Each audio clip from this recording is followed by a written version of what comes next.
नमस्कार, आदाब, सत श्री अकाल दोस्तों। स्वागत है आप सभी का हमारे YouTube चैनल में, जहां हम आपके लिए लेकर आते हैं मजेदार वीडियोस जिनमें होता है जबरदस्त इंफॉर्मेशन और फन। आज के इस वीडियो में हम आपके लिए लेकर आए हैं खेल के मैदान में खेल खेलते हुए खिलाड़ियों के बीच कुछ ऐसे भी लोग होते हैं जो खेल में ही खेल कर जाते हैं, लेकिन जब बाद में उनकी पोल खुलती है तो समझ में आता है कि भाई इसने तो खेल में ही खेल कर दिया। वीडियो में आखिरी तक जरूर बने रहिएगा, क्योंकि हम आपके लिए लेकर आए हैं खेल की दुनिया के कुछ ऐसे चीटर्स के वीडियोस जिन्हें देखकर आप देखते रह जाएंगे। आइए पकड़ते हैं खेल के मैदान के चीटर्स को। ब्लड गेट रग्बी का एक जबरदस्त खेल है। स्टेमिना, चुस्ती फुर्ती के साथ साथ एक पूरा टीम वर्क रग्बी के खेल में दिखाई देता है, मगर साल 2009 में हुए ब्लड गेट कांड ने इस खेल में होने वाले गड़बड़ झाले को उजागर कर दिया। बीबीसी के अनुसार यह रग्बी की दुनिया का सबसे बड़ा कांड था। केन कप के दौरान इंग्लिश हार्ले इक्वंस और आयरिश लेस्टर का मैच हो रहा था। मैच के आखिरी दौर में हार्ले इक्वंस के टॉम विलियम को मैदान से खींचकर बाहर ले जाया गया। उनके मुंह से खून निकल रहा था। हालांकि इस खेल में खिलाड़ियों को एक से ज्यादा बार मैदान के भीतर या बाहर होने की इजाजत नहीं होती, लेकिन मुंह से खून निकलने की क्रॉनिक कंडीशन में टॉम विलियन को बाहर कर दिया गया। उनकी जगह आए निक बेंच, जो इसी मैच में चोटिल होकर बाहर जा चुके थे। हालांकि नियम के अनुसार उन्हें दोबारा मैच में आने की परमिशन नहीं थी, लेकिन वो एकमात्र सब्स्टिट्यूट थे। इस कंडीशन में इन्हें ही खेलने के लिए आना पड़ा। अब इसे आप टीम का गुड लक कहें या कोइंसिडेंट, लेकिन कैमरे की नजर से कुछ छिपता नहीं मेरे दोस्त। मैदान से बाहर जाते वक्त टॉम विलियन अपने साथियों को आंख मारते हुए कैमरे में नजर आ गए। यार, जिसके मुंह से खून बह रहा हो, क्या वह इतना हैप्पी और नॉर्मल हो सकता है? इसके बाद खिलाड़ियों के यूं मैदान से भीतर बाहर होने की जांच शुरू हो गई, तो पता चला हार्ले इक्वंस टीम के फिजियोथेरेपिस्ट ने टॉम को एक ब्लड कैप्सूल दिया था, जो उन्होंने मुंह में रख लिया और मैच के दौरान उस कैप्सूल ने अपना रंग दिखाया। टॉम के मुंह से खून निकलने लगा। कुल मिलाकर बेंच को दोबारा मैच में लाने का एक प्लान था। इस मामले का मास्टरमाइंड था टीम के chief executive dean Richards. Dean Richards पर पहले ही ऐसे 4 मामले चल रहे थे। रग्बी की हिस्ट्री का ये सबसे बड़ा कारण था, जिसने रग्बी की इस पूरी दुनिया को हिलाकर रख दिया था। इसके बाद टॉम विलियम, डीन रिचर्ड और फिजियोथेरेपिस्ट को हमेशा के लिए रग्बी से बाहर कर दिया गया, मतलब 9-2-11 कर दिया गया। हार्ले इक्विंस पर 2,70,000 पाउंड का जुर्माना भी लगा। इसके बाद भी हार्ले इक्विंस वो मैच हार ही गई। वुमेन्स वेट लिफ्टिंग साल 2012 के ओलंपिक गेम में वुमेन्स वेट लिफ्टिंग चैंपियनशिप में नया वर्ल्ड रिकॉर्ड बनाया गया। 75 किलोग्राम का फाइनल मुकाबला देखने लायक था। कजाकिस्तान की स्वेतलाना प्रोवोवेदवा ने रूस की नतालिया जोबोलोतनाया और बेलारूस की आइरिनी कुलेशा को पीछे छोड़ते हुए वेट लिफ्टिंग में वर्ल्ड रिकॉर्ड बनाया। जोबोलोतनाया और प्रोवोवेदवा ने अपनी परफॉर्मेंस को नेचुरल दिखाने की पूरी कोशिश की, लेकिन वो बच नहीं पाई। उनकी इस सक्सेस के पीछे ड्रग का डोज था। हालांकि उनका डॉप टेस्ट नेगेटिव आया था, लेकिन साल 2015 की इंटरनेशनल ओलंपिक कमेटी ने बेहतर टेक्निक से डोप टेस्ट कराने की कोशिश की। इस दौरान कई चीटर एथलीट पकड़े गए। इनमें स्वेतलाना प्रोवोवेदवा, आइरीना कुलेशा, जोबोलोतनाया भी डॉप टेस्ट में पॉजिटिव पाई गईं। इसके बाद उन्हें हमेशा के लिए बैन कर दिया गया और उनके सारे खिताब वापस ले लिए गए, रिकॉर्ड कैंसिल कर दिए गए।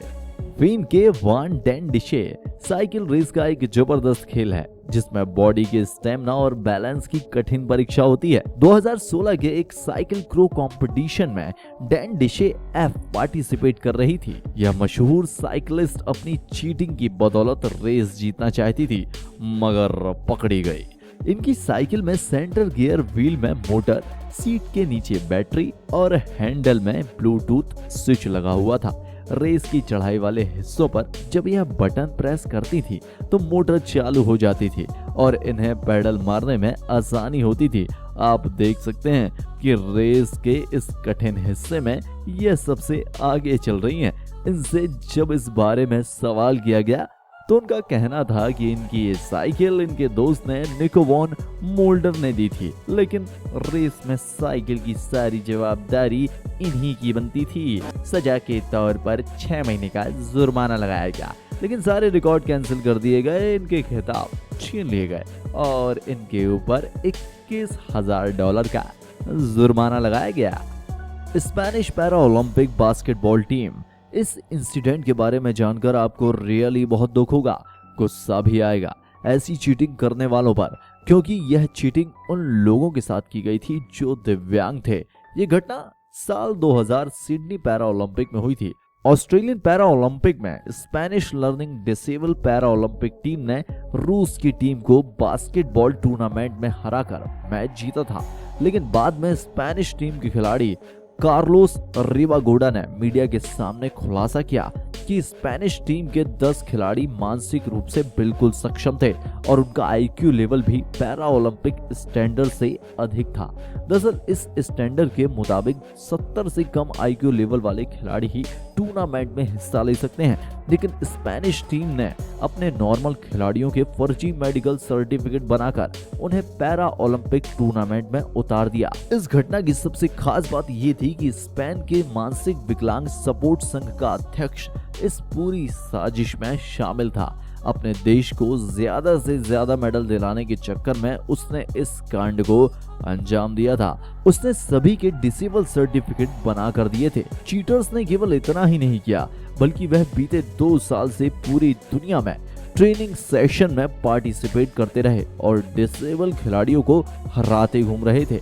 यार कौन सी चक्की का आटा खाते थे ये लोग जिसने इनकी इंसानियत छीन ली। बाद में इस इंसिडेंट के मास्टरमाइंड पर 5400 पाउंड का जुर्माना लगा।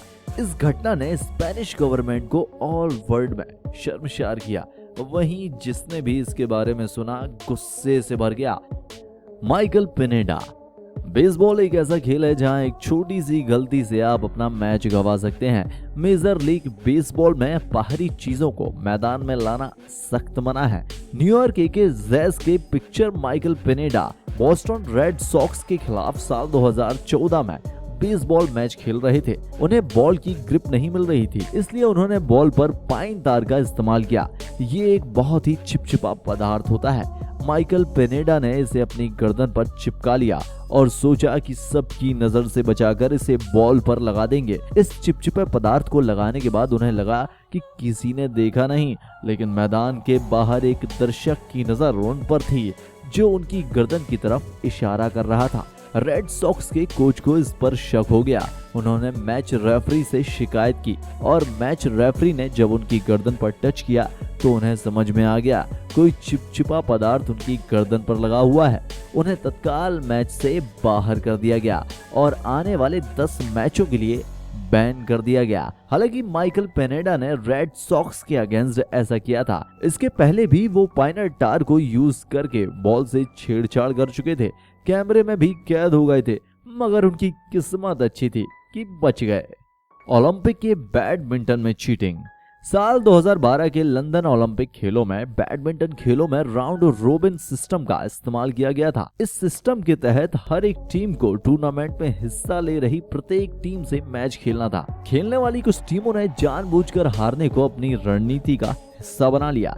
इसके हिसाब से पिछले मैच के नतीजों से यह तय होता कि उनका अगला मैच किससे होगा, जिसमें इस बात का ध्यान रखा जाता था कि लड़ने वाली दोनों टीमों की काबिलियत लगभग एक जैसी हो। यानी अगर कोई टीम कुछ मैच हार जाए तो उसके आगे बढ़ने की संभावनाएं बढ़ जाती हैं, क्योंकि नॉकआउट स्टेज में उनका मुकाबला किसी कमजोर टीम से होता है और उसके जीतने के चांसेस बढ़ जाते हैं। इस मौके का फायदा उठाने में चीन के खिलाड़ियों ने बड़ी दिलचस्पी दिखाई।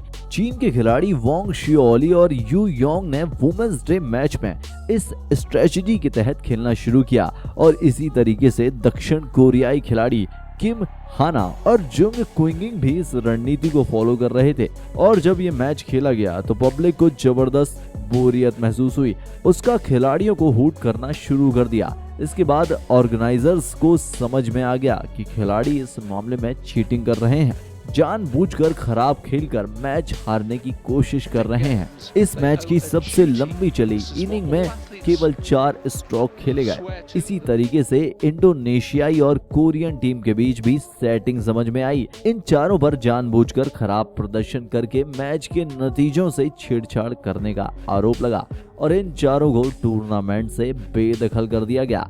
उम्मीद है इन्हें कुछ तो सीखने का मौका मिला होगा।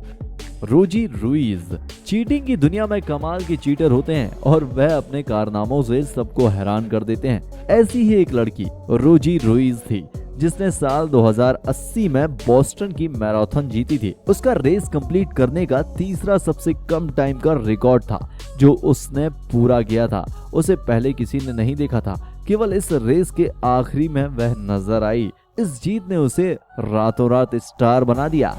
हर जगह इसके ही चर्चे होने लगे, मगर इन चर्चाओं के बीच कुछ ऐसे लोग भी थे जिन्होंने रोजी के चेहरे को परखा और उन्हें लगा कि यार 70 डिग्री टेम्परेचर में 26 मील की रेस कंप्लीट करने के बाद खिलाड़ी को थक जाना चाहिए, लेकिन ये तो चुस्त दुरुस्त तंदुरुस्त नजर आ रही है, यानी फेस पर बॉडी पर थकान का कोई नामो निशान नहीं। तब लोगों ने सोचा कि क्या इन्होंने स्ट्राइड या कोई ऐसी ड्रग ले रखी है जिसकी वजह से इन्हें कोई तकलीफ नहीं हुई। काफी दिनों तक यह सस्पेंस चलता रहा और जब बात उठी तो दूर तक गए। रोजी से भी सवाल हुए, उन्होंने किसी भी तरह की चीटिंग करने से साफ इनकार कर दिया, लेकिन उनकी चीटिंग को लाइव देखने वाले लोग सामने आए। उन्होंने रेस खत्म होने के ठीक 1 किलोमीटर पहले ही इस रेस को ज्वाइन किया था। उसके पहले रेस का पूरा हिस्सा इन्होंने ट्रेन में सफर करके पूरा किया। इन्हें ट्रेन में निकलते हुए जिन लोगों ने देखा वो सामने आए। उनके बयानों के बाद रोजी का पर्दा फाश हो गया। इनका जीता हुआ खिताब भी वापस ले लिया गया और अब बचा ही क्या करने के लिए यार, सारी बेइज्जती तो हो गई। टोन्या हार्डिंग 1994 में स्केटिंग रिंग में जोरदार हंगामा हुआ और इसके बाद फिगर स्केटिंग की दुनिया में शुरुआत हुई नई नौटंकी की। यूएस फिगर स्केटिंग चैंपियनशिप के एक दिन पहले उस वर्ष की चैंपियन नेसी कैरिगन कैमरे के सामने मिशिगन के कोबा में स्केटिंग की प्रैक्टिस कर रही थी। तभी एक शख्स ने पीछे से आकर उन पर लाठी से हमला कर दिया। वो बुरी तरह घायल हो गईं। इसके बाद वह टूर्नामेंट में हिस्सा नहीं ले पाई। इस टूर्नामेंट में उनकी ओपोनेंट टोन्या हार्डिंग ने फर्स्ट प्राइज जीता। इसके बाद दोनों को विंटर ओलंपिक चैंपियनशिप के लिए टिकट मिल गया, लेकिन इस मामले पर पुलिस की नजर थी। इसके बाद जब इस मामले का खुलासा हुआ तो पता चला कि उनके एक्स हस्बैंड जेफ कुलुली और उनके पुराने बॉडीगार्ड स्वान एक्स हार्ड ने एक आदमी को पैसा दिया था नेसी को मारने के लिए, ताकि वह टूर्नामेंट में जीत ना सके। इस बारे में जब टोन्या से पूछा गया तो उसने कोई भी जानकारी होने से इनकार कर दिया, लेकिन बाद में यह पता लगा कि टोन्या को इस बात की जानकारी थी कि उसके पति ने उसकी ओपोनेंट को मारने के लिए किसी को पैसे दिए हैं। टोन्या ने इस बात को छुपा लिया। विंटर ओलंपिक के दौरान टोन्या की स्केट में आई खराबी के चलते उन्हें 8वीं पोजीशन मिली, जबकि नेसी को 2nd पोजीशन मिली। उसने एक मेडल जीत लिया। ये था ऊपर वाले का जस्टिस। इसके बाद हुआ कानून का इंसाफ। उन्हें नेसी पर हुए हमले की साजिश में शामिल होने के लिए दोषी पाया गया और उनसे सारे खिताब वापस ले लिए गए। ड्वाइट हावर्ड जो कि एक बास्केटबॉल प्लेयर रहे। हावर्ड NBA लेवल पर ह्यूस्टन रॉकेट के लिए बास्केटबॉल खेला करते थे। 2016 में ह्यूस्टन रॉकेट और अटलांटा हाउस के बीच बास्केटबॉल मैच चल रहा था। इस दौरान अधिकारियों ने देखा कि हावर्ड के छूने के बाद बॉल चिपचिपी हो जाती है। जांच करने के बाद बास्केटबॉल मैदान में उन्हें स्टीकम स्प्रे ग्लू का एक खाली खुला हुआ डिब्बा मिला। स्टीकम ग्लू एक ऐसा चिपचिपा पदार्थ है जिसे खिलाड़ी कभी बॉल पर अपनी पकड़ मजबूत बनाने के लिए इस्तेमाल करते थे, लेकिन इसे 1981 में बैन कर दिया गया था और NBA के नियम के अनुसार भी मैदान में बाहरी चीज ले जाना मना था। किसी एक खिलाड़ी को सजा देने की बजाय सभी खिलाड़ियों को चेतावनी देकर छोड़ दिया गया। मैच दोबारा शुरू हुआ। बाद में हावर्ड ने ह्यूस्टन क्रॉनिकल के जोनाथन फेम के सामने ये खुलासा किया कि मैच में यह कारनामा उन्हीं ने किया था। इसके पहले सभी खेले गए मैचों में उन्होंने इसी ग्लू का उपयोग किया था। हालांकि उनकी इस बात को किसी ने सीरियसली नहीं लिया और बात आई गई हो गई, लेकिन अगर उन पर एक्शन लिया जाता तो स्टीकम ग्लू उनके करियर पर चिपक जाता। ये थे कुछ चीटर खिलाड़ी जिन्होंने खेल में मेहनत की बजाय शॉर्टकट को सक्सेस का रास्ता बनाया और नतीजा आपके सामने है। उम्मीद है आपको वीडियो पसंद आया होगा। अपने व्यूज हमें कमेंट बॉक्स में लिखकर जरूर भेजिएगा। जल्द ही मिलते हैं एक नए वीडियो में। जय हिंद, जय भारत, वंदे मातरम।